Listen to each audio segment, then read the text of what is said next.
Good morning, students. Today we are going to discuss degrees of elasticity of demand. In the previous class, we have discussed about the meaning of elasticities of demand.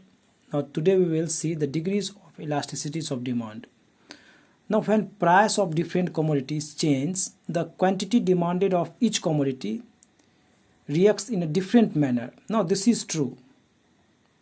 Now there are lots of commodities available in market, but the degree of changes of demand with the change in price is different from different commodities. For example, suppose if price of salt changes, okay, so there is very less effect on the demand of the salt. यदि नमक का salt का यदि कीमत जो है change होता है तो डिमांड पे बहुत ही कम असर पड़ता है, ठीक है। या फिर सपोज दैट कि there is drastic fall in the salt, नमक जो है 10 रुपये पैकेट मिल रहा है, मान लीजिए 5 रुपये पैकेट मिलने लगेगा, फिर भी उसका डिमांड जो है आपको लगभग वही रहेगा, बढ़ेगा नहीं, क्योंकि हम लोग का नमक जितना हम लोग यूज करते उतना यूज करेंगे। लेकिन वही उसी की जगह पे यदि कोई दूसरा कमोडिटी आप ले लीजिए तो वहाँ पे जो है उसका डिमांड आपको उस तरह से एक्ट नहीं करेगा। हम बोले कि 10 रुपये पैकेट नमक मिल रहा है, लेकिन यदि वही 5 रुपये पैकेट मिलने लगे तो डिमांड पे बहुत ज़्यादा असर नहीं होगा, बहुत ज़्यादा डिमांड बढ़ेगा नहीं। लेकिन वही मोबाइल का ले लीजिए, कोई मोबाइल यदि 10,000 में मिल रहा है और यदि उसका कीमत कम हो जाए 5,000 में मिलने लगे वही मोबाइल, तो उसका डिमांड बहुत ज़्यादा बढ़ जाता है। So this is known as degree of elasticity of demand. इसी चेंजेज को कि आखिर प्राइस चेंज होने से किस तरह से डिमांड में जो है आपको रिएक्शन होता है, इस प्राइस चेंज होने से डिमांड किस तरह से रिएक्ट करता है, किस तरह से चेंज हो रहा है, कितना चेंज हो रहा है, उसको हम बोलते हैं degree of इलास्टिसिटीज of demand. Therefore, degree of elasticity of demand may be differ for different commodities। और यही कारण है कि अलग अलग commodities का जो degrees of elasticity होगा वो अलग अलग होगा। किसी का elasticity of demand कोई goods का कम होता है, किसी goods का elasticity of demand जो है ज़्यादा होता है। बहुत सारा ऐसा भी goods है जिसका elasticity of demand आपको 0 हो सकता है, यानी कि प्राइस में कुछ भी चेंज हो लेकिन उसका डिमांड में कोई फ़र्क नहीं पड़ेगा, जितना यूज करना उतना यूज करेगा ही। तो इसीलिए इलास्टिसिटी ऑफ डिमांड जो है आपको अलग अलग गुड्स के लिए, अलग अलग कमोडिटीज़ के लिए आपको अलग अलग होता है, जिस चीज़ को हम लोग बोलते हैं डिग्री ऑफ इलास्टिसिटीज ऑफ डिमांड। तो ये डिफरेंट टाइप्स है, जो degree of elasticity of demand है ये आपको डिफरेंट अलग अलग टाइप का है, उसको हम लोग एक एक करके डिस्कस करने जा रहे हैं। पहला है परफेक्टली इलास्टिक डिमांड। पहला नेम क्या है? Perfectly elastic demand. या हम लोग इसको यहाँ पे बोलते हैं इलास्टिसिटी ऑफ डिमांड जब आपका इन्फिनिटी रहता है तो उसको हम बोलते हैं परफेक्टली इलास्टिक डिमांड। जब इलास्टिसिटी ऑफ डिमांड का वैल्यू इन्फिनिटी रहेगा तो उसको लोग बोलते हैं परफेक्टली इलास्टिक डिमांड। तो इसका मतलब क्या होगा? When a small change in price of a product causes a major change in its demand. यदि थोड़ा सा भी प्राइस चेंज होगा कोई गुड्स का, ऐसा कोई गुड्स है जिसका प्राइस थोड़ा सा भी चेंज हो रहा है, या तो थोड़ा सा कम हो रहा है या थोड़ा सा ज़्यादा हो रहा है, तो डिमांड पे बहुत ज़्यादा असर पड़ेगा। उसका जो प्राइस चेंज का जो इफ़ेक्ट होगा वो बहुत ज़्यादा होगा, यानी कि थोड़ा सा प्राइस चेंज हुआ लेकिन डिमांड बहुत ज़्यादा चेंज हो गया। तो ये जो है हम लोग किस तरह समझेंगे? तो a small rise in price results in fall in demand to 0। देखिए, यदि प्राइस किसी गुड्स का थोड़ा सा चेंज हुआ है, मान लीजिए पहले था 10 रुपया, अब हुआ 10.5 रुपया या 11 रुपया, और 1 रुपया बढ़ने से ही उसका डिमांड हो गया 0। तो इस टाइप का जो आपको कमोडिटीज़ है वहाँ पे हम लोग बोलेंगे कि ये जो है परफेक्टली इलास्टिक डिमांड है यहाँ पे।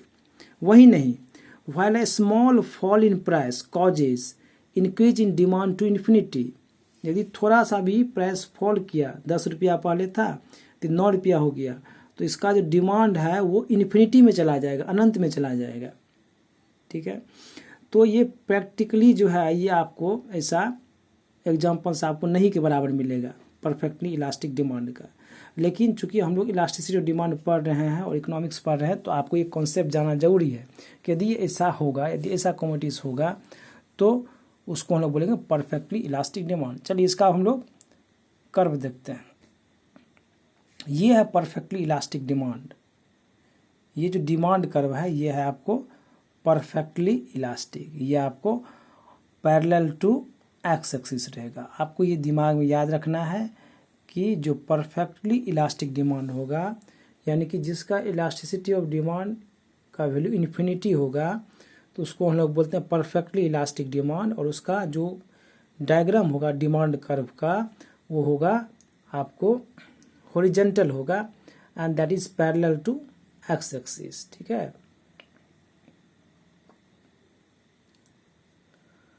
नो नेक्स्ट टाइप का जो है परफेक्टली इन इलास्टिक। जिस तरह से परफेक्टली इलास्टिक था तो यह है परफेक्टली इन इलास्टिक। ठीक है, और यहाँ पे आपको जो वैल्यू होगा वो होगा 0, elasticity of demand equal to 0। जब भी इलास्टिसिटी ऑफ डिमांड का वैल्यू 0 हो जाएगा, आप क्वेश्चंस भी जो है सॉल्व करते हैं इलास्टिसिटी ऑफ डिमांड का, कल भी हम लोग सॉल्व किए थे कुछ questions.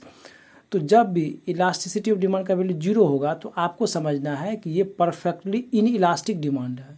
Perfectly inelastic demand है, इसका मतलब क्या हुआ कि प्राइस में आपको कुछ भी चेंज हो, डिमांड पे कोई असर होने वाला नहीं है। डिमांड हमेशा फिक्स रहेगा, डिमांड जितना है उतना ही रहेगा। प्राइस आपको ऊपर नीचे जा रहा है, कम हो रहा है या फिर ज़्यादा हो रहा है, लेकिन डिमांड आपको उतना ही रहेगा, डिमांड में कोई चेंज नहीं होगा। So when elasticity of demand is equal to 0, it means there is no change. It means no change in demand. No change in demand. इस चीज़ को आपको याद रखना है कि when elasticity of demand equal to 0, it means no change in demand. When there is no change in demand with change in price, ठीक है। Here elasticity of demand equal to 0. ये है आपको डायग्राम है परफेक्टली इनइलास्टिक डिमांड का, ये आपको diagram है। यहाँ देख सकते हैं कि प्राइस में कुछ भी चेंज हो, लेकिन ये जो है क्वांटिटी डिमांडेड वो फिक्स है, वो फिक्स है। इस प्राइस पे भी इतना ही डिमांड था, P1 प्राइस पे भी इतना ही डिमांड था, P1 प्राइस पे भी इतना ही डिमांड था, P के पास भी इतना ही डिमांड था। यानी कि डिमांड आपको फिक्स है, कांस्टेंट है। प्राइस कुछ भी, प्राइस बढ़े चाहे कम हो जाए, प्राइस बढ़े चाहे कम हो जाए, डिमांड हमेशा वो क्यों ही रहेगा। तो इसको हम लोग बोलते हैं परफेक्टली इन इलास्टिक डिमांड। और यहाँ पे इलास्टिसिटी ऑफ डिमांड का वैल्यू कितना होगा, यहाँ पे इलास्टिसिटी ऑफ डिमांड का वैल्यू 0 होगा। Now next one is highly elastic demand. Okay, so we talked about the 2 types of degrees of elasticity of demand. First one was perfectly okay elastic demand. ठीक है, first one was perfectly elastic demand. Okay, now next extreme case that we have learned is perfectly inelastic demand. ये दोनों आपको extreme case में, एक में कोई भी चेंज नहीं हो रहा है, एक में आपको इन्फिनिटी चेंज हो जा रहा है। अब जो हम लोग पढ़ेंगे वो बीच का वैल्यू रहेगा। ठीक है, यानी कि 0 से ज़्यादा होगा एंड इन्फिनिटी से कम रहेगा, और एक होगा 1 यूनिटरी। चलिए तीसरा क्या, हाईली इलास्टिक डिमांड। ठीक है, हाईली इलास्टिक डिमांड में क्या होता है, यहाँ पे ईडी का वैल्यू जो है, इलास्टिक ऑफ डिमांड का जो वैल्यू है वो होगा ग्रेटर देन 1, 1 से ज़्यादा होगा। ठीक है, इसको लोग बोलेंगे हाईली इलास्टिक डिमांड। चलिए इसको लोग देखते हैं। So when percentage change in demand is more than percentage change in price. ठीक है, when percentage change in demand is more than percentage change in price, that is known as highly elastic demand. इसका मतलब क्या हुआ कि यदि price में मान लो कि 5% चेंज हुआ, प्राइस जो है 5% बढ़ा, और डिमांड जो है आपको, डिमांड जो है यदि 15% कम हो गया, तो ये हुआ आपको हाईली इलास्टिक डिमांड। ठीक है, क्योंकि प्राइस जो है आपको 5% ही है, लेकिन डिमांड आपको 15% चेंज हो रहा है, तो डिमांड ज़्यादा चेंज हो रहा है, इसलिए इसको बोलेंगे हाईली इलास्टिक डिमांड। इसका हम लोग डायग्राम देखते हैं, इस तरह से दिए, देखिए ये आपका डायग्राम हो गया। आपको याद रखना है कि ये जो आपको डिमांड कर्व ये फ्लैटर है, ठीक है, ये डिमांड कर्व जो है फ्लैटर है, तो जितना ज़्यादा आपको इलास्टिक डिमांड का वैल्यू होगा वो इतना फ्लैटर होगा। फ्लैटर का मतलब हो गया आपको इस तरह से आपको वो ज़्यादा फ्लैट रहेगा, ठीक है, मतलब ज़्यादा हॉरिजॉन्टल रहेगा, वो ज़्यादा फ्लैटर का मतलब ज़्यादा हॉरिजॉन्टल रहेगा। तो जितना ज़्यादा, जैसे ये है आपको मोर देन 1 है, ठीक है, यदि उससे भी ज़्यादा होगा तो आपको इस तरह से हो जाएगा, यदि इन्फिनिटी हो जाएगा तो आपको टोटली हॉरिजॉन्टल हो जाएगा, जो कि हम लोग देख चुके हैं। और स्टीपर क्या होगा, ये हो गया फ्लैटर। और स्टीपर कैसे होगा, तो स्टीपर आपको ज़्यादा वर्टिकल होगा, यानी कि, और इसको आप इस तरह से बनाते जाइए, देखिए इस तरह से, और ये टोटली आपको स्टीपर हो गया, टोटली पूर्ण वर्टिकल हो गया, ठीक है। तो मान लीजिए कि ये D1 है, ये D2 है, ये D3 है, ये D4 है, तो ये आपको, ठीक है। तो अब हमको बताइए कि इसमें जो है सबसे ज़्यादा फ्लैटर कौन है, सबसे ज़्यादा फ्लैटर आपको D1 है। यदि इसको कंसिडर D कर लेते हैं तो सबसे ज़्यादा फ्लैटर D है, ठीक है। सबसे ज़्यादा स्टीपर कौन है, तो सबसे ज़्यादा स्टीपर आपको ये है, ठीक है, ठीक है। और ये बीच वाली ये क्या है, ये आपको यूनिटरी है, ठीक है, यूनिटरी यानी कि इसका वैल्यू आपको 1 होगा, तो उस पर भी हम लोग चलेंगे। तो फ्लैटर एंड स्टीपर का मतलब जो है, आई होप कि आपको समझ में आ गया होगा। तो यदि इलास्टिक डिमांड का वैल्यू जो है, यदि हाईली इलास्टिक डिमांड रहेगा, यानी कि इलास्टिसिटी ऑफ डिमांड का वैल्यू यदि 1 से ज़्यादा रहेगा तो ज़्यादा फ्लैटर होगा, डिमांड का जो ज़्यादा फ्लैटर होगा, हॉरिजॉन्टल ज़्यादा होगा, ठीक है, इस तरह से होगा, इस तरह से नहीं होगा, इस तरह से रॉन्ग हो जाएगा, इस तरह से आपको रॉन्ग हो जाएगा, ये गलत हो जाएगा, ये गलत हो जाएगा। ज़्यादा फ्लैट आपको करना है, ज़्यादा आपको हॉरिजॉन्टल ज़्यादा आपको करना है। चलिए ठीक है। नेक्स्ट जो है वो है लेस इलास्टिक डिमांड, ठीक है।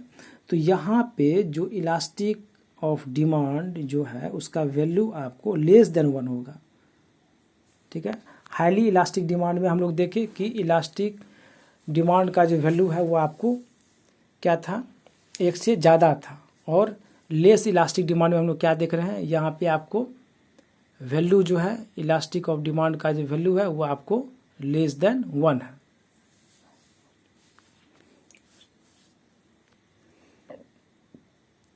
इसका हम लोग देख सकते हैं। तो percentage change in the demand is less than percentage change in price. यहाँ पे जो चेंज इन डिमांड होगा वो कम होगा, यानी कि यदि मान लो कि यदि 10% प्राइस जो है आपको बढ़ा इंक्रीज हुआ तो डिमांड केवल आपको 5% चेंज हुआ, ठीक है। तो when percentage change in demand is less than percentage change price, price ज़्यादा चेंज हो रहा है एंड डिमांड यदि कम चेंज हो रहा है तो उसको हम लोग बोलेंगे लेस इलास्टिक डिमांड। इसका हम लोग कर्व देखते हैं, ये आपको इसका कर्व है। आप यहाँ पे गौर कीजिएगा तब आपको समझ में आएगा कि आपको स्टीपर है, ये जो डिमांड कर्व वो स्टीपर है, ठीक है, नीचे की तरफ है।